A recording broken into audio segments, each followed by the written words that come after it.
चलिए बच्चों, इस वीडियो में हम लोग देखेंगे क्वेश्चन नंबर 3। क्वेश्चन नंबर 3 में बोला गया है क्या कि 5 सेंटीमीटर, 6 सेंटीमीटर और 7 सेंटीमीटर भुजा वाले एक त्रिभुज की रचना कीजिए। फिर एक अन्य त्रिभुज की रचना कीजिए जिसकी भुजाएं दिए हुए त्रिभुज की संगत भुजा की कितना, तो 7/5 गुनी हो। तो ये बिल्कुल इसी तरह से क्वेश्चन है। ठीक है, क्वेश्चन नंबर ये जो बनाया था 2 और क्वेश्चन नंबर 3 लगभग एक ही जैसा है।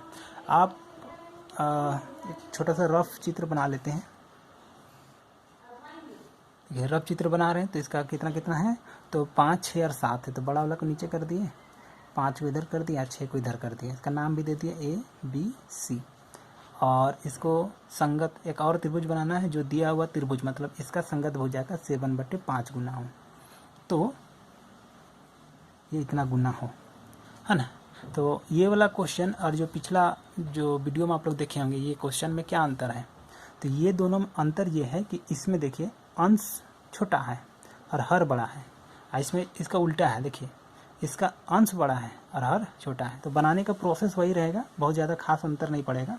क्या अंतर पड़ेगा उसको चलिए बनाने के बाद हम लोग देखते हैं। तो पहले सिंपल ये जो त्रिभुज वो बनाते हैं। एक लाइन खींचना है हमको,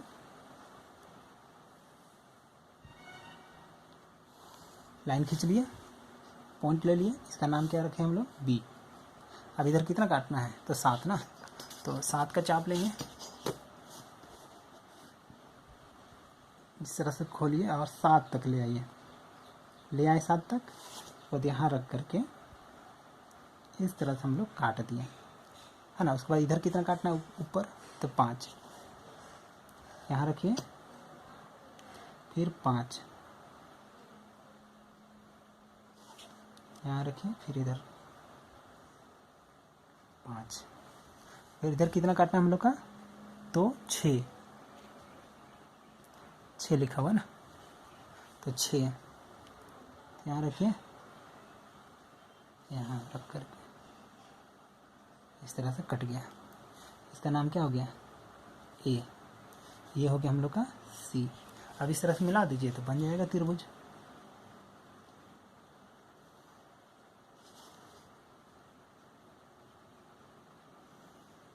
इस तरह से हो गया, ये मुख्य रूप से त्रिभुज हम लोग का बन गया। अब अगला प्रोसेस क्या, एक और त्रिभुज बनाना है जो इस त्रिभुज का संगत भुजा का इतना गुना रहेगा। तो उसके लिए क्या करते हैं, पिछला ही वीडियो से आप लोग जानते होंगे, न्यून कोण बनाते हुए एक रेखा हम लोग इस तरह से खींच देंगे। खींचने के बाद कितना बार इसको काटना है, न्यून कोण बनाते इस तरह खींच दिए, और उसको कितना बार काटना पड़ेगा हम लोग को, तो अंश या हर में से जो भी बड़ा है उतना बार। तो इस बार 7 बड़ा है तो 7 बार काटेंगे। तो एक छोटा सा इस तरह चाप ले लीजिए, इसको 7 बार काटिए, 1 2 3 4 5 6 हो गया 7। ठीक है, इसका नाम दे देते हैं, ये B है तो ये हो गया हम लोग का B1, ये हो गया हम लोग का B2, ये हो गया हम लोग का B3, ये हो गया हम लोग का B4, ये हो गया हम लोग का B5, ये हो गया हम लोग का B6 एंड ये हो गया हम लोग का B7। अब याद होगा पिछला वीडियो से, नीचे एक लाइन आना है। तो नीचे कैसे आएंगे, तो नीचे में जो रहेगा उससे मिला करके, तो यहाँ एंड पॉइंट हुआ और यहाँ 5, तो यहाँ से 5 को मिलाएंगे। तो चलिए 4 हुआ, ये हुआ 5, तो मिला देते इसको।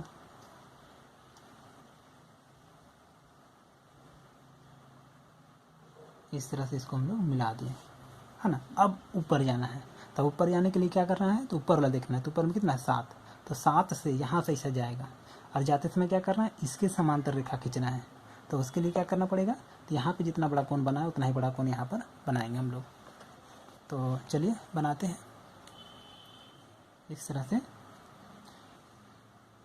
छोटा सा चाप ले लीजिए, इस तरह घुमा दीजिए, और वही वाला चाप से यहाँ रखिए साथ में, और इस तरह घुमा दीजिए।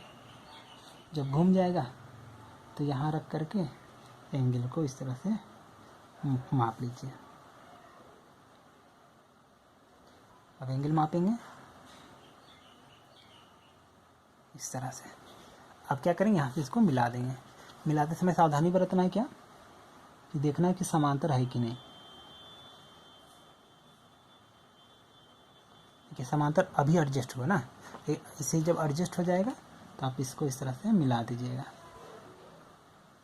हो गया। अब यहाँ से हमको इधर ले जाना है ना।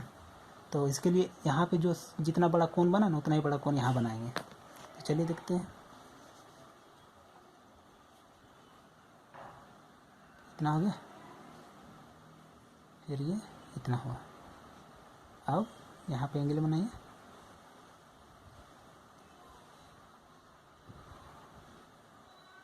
इस तरह से।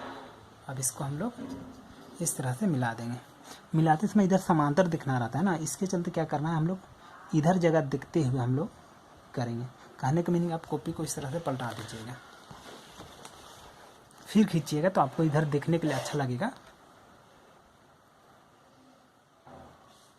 देखिए ये हो गया, एडजस्ट हो गया।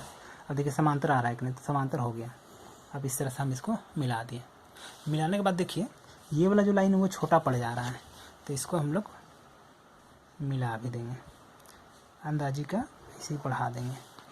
तो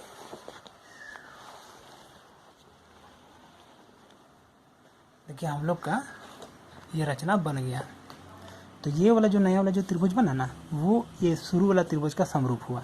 तो इसलिए इस बार जो है वो बाहर बन रहा है ए डैश, और ये सी है ना, तो ये बन गया हम लोग का सी डैश।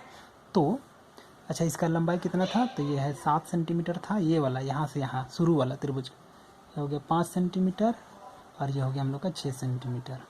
और इसका लंबाई तो नहीं दिया हुआ है, तो लिखेंगे इसलिए त्रिभुज ए डैश बी सी डैश जो है वो समरूप है त्रिभुज ए बी एंड सी।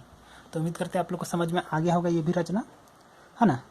अब एक चीज़ आपको बताए थे, पूछे थे शुरू में कि ये क्वेश्चन और ये क्वेश्चन में अंतर क्या है, तो तभी इसका आंसर बताए थे कि ये ऊपर में छोटा नीचे में बड़ा है, जबकि इसमें ऊपर में बड़ा है नीचे में छोटा है। अब जब बना है तो बनने में क्या अंतर है आपको, आप लोग देखिए तो ध्यान से। तो अगर आप ध्यान दीजिएगा तो दोनों जब बना है तो आपको पता चलेगा कि जो नया वाला जो त्रिभुज बना है ना, वो शुरू वाला त्रिभुज से छोटा बना है। इस केस में जब ऊपर छोटा रहता है तो नीचे भी ये भी छोटा होता है। और अगर ऊपर में बड़ा हो गया तो जो नया वाला त्रिभुज जो बना ना वो भी बड़ा बना, है ना।